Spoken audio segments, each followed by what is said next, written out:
Hola chicos, bienvenidos a un video más de matemáticas. Hoy estamos miércoles y como ya saben, ayer en la clase en vivo y el lunes también estuvimos haciendo un repaso. Así que vamos a seguir haciendo repaso, pero de otro tema. Cuando vimos este tema de prismas y pirámides, ¿cómo sabíamos qué nombre tenía cada figura? Primero identificábamos la forma de su base. En este caso su base es rectangular. Yo ya dibujé aquí abajo un rectángulo, al igual que su base. Y después, si todas sus caras son paralelas, entonces sabíamos que es un prisma. Por lo tanto, se llama prisma rectangular. Por otra parte, y aquí por este otro lado, nos damos cuenta que este triángulo tiene una base rectangular también. Sin embargo, podemos notar que sus caras se unen en un vértice. Esta es una pirámide y agarramos el nombre de la base también y se llama pirámide rectangular. Esto ya lo sabemos, solo es un repaso rápido para hablar del tema que vamos a recordar el día de hoy, el cual es cuerpos geométricos. Recuerda que un cuerpo geométrico es una figura geométrica tridimensional. ¿Qué significa tridimensional? Que tiene tres lados: largo, ancho y alto. También debemos de recordar que se clasifica en tres formas diferentes. No se te olvide esto, es una pregunta de examen. ¿En qué forma se clasifican los cuerpos geométricos? En poliedros regulares, poliedros irregulares y cuerpos redondos. ¿Cómo es cada uno de ellos? Eso vamos a ver ahora. Primero, los poliedros regulares tienes que saber que solo existen 5. No hay ningún otro poliedro regular más que estos 5. El primero es este tetraedro, que su base también es un triángulo. Todas sus caras son iguales, si te puedes fijar. Y esta es la característica de los poliedros regulares. Sus caras son todas congruentes entre sí, o sea, de la misma medida. También otra característica es que sus ángulos son iguales. Vamos a checar. Aquí podemos ver que el ángulo está acá y aquí también. Todos sus ángulos son iguales por todos lados. Lo mismo pasa aquí con el cubo. Sus caras son iguales, todas sus caras son cuadradas y sus ángulos siempre van a ser los mismos, ¿sí? Claro que yo al dibujarlos pues no me están quedando muy parejos, pero sus ángulos son los mismos. Lo mismo pasa aquí con el octaedro. Si ustedes se dan cuenta, sus caras son triangulares, pero todas son iguales. Recuerda que son figuras en tres dimensiones, tienen largo, ancho y alto. Lo mismo aquí con el dodecaedro, todas sus caras van a ser pentágonos, y aquí en el icosaedro todas sus caras van a ser triángulos también, y claramente van a tener el mismo ángulo porque son iguales.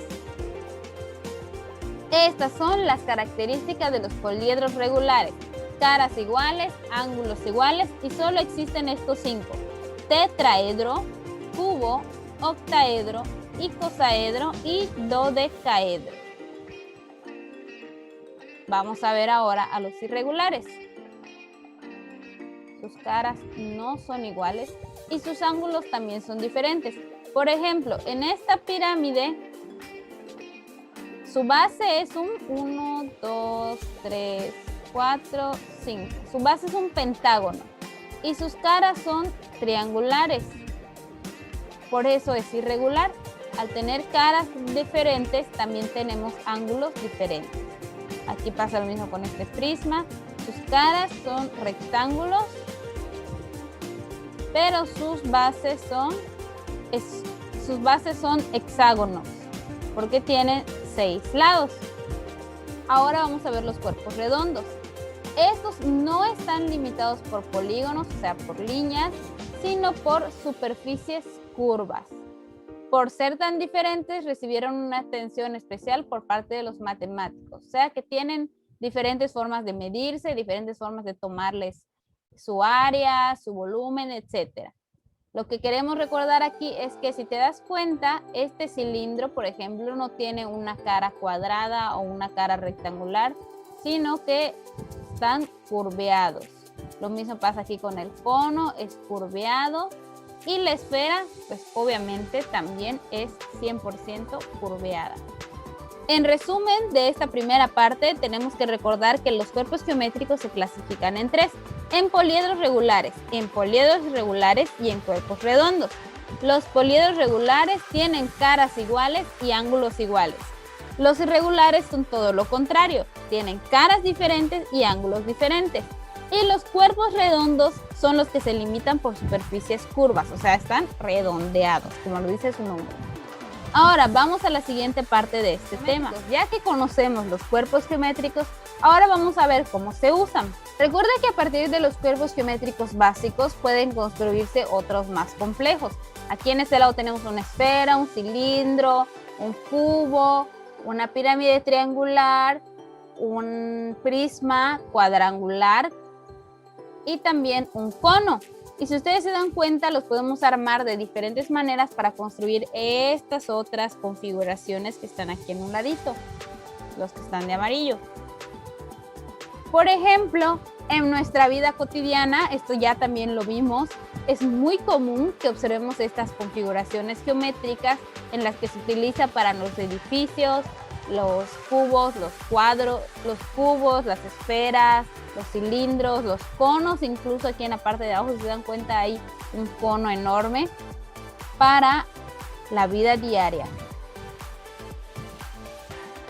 Algo muy importante que debemos de recordar es que aparte de poder unirse, aparte de que los cuerpos geométricos se unen con otros para crear unos nuevos, también se pueden segmentar o dividir o ser cortados. Ustedes recuerdan que yo les mostré un ejemplo en el que les decía que, por ejemplo, este vaso pudo haber sido un cono porque aquí iba a terminar así en punta, pero al necesitar que este plano le cortaron esta parte, lo segmentaron y se creó esta estructura de tipo vaso.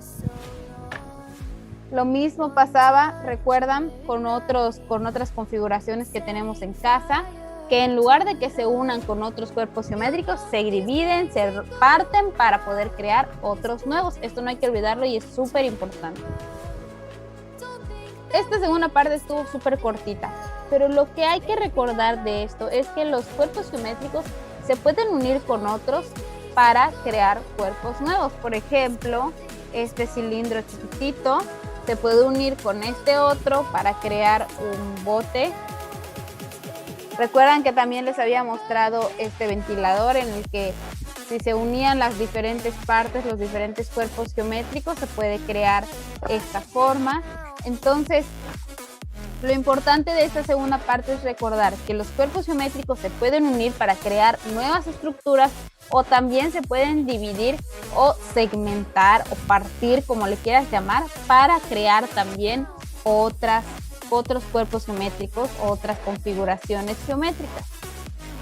Ya que sabemos todo lo anterior, vamos a hacer la tarea del día de hoy, que es resolver las páginas de evaluación 198 y 199 de su libro Santillana.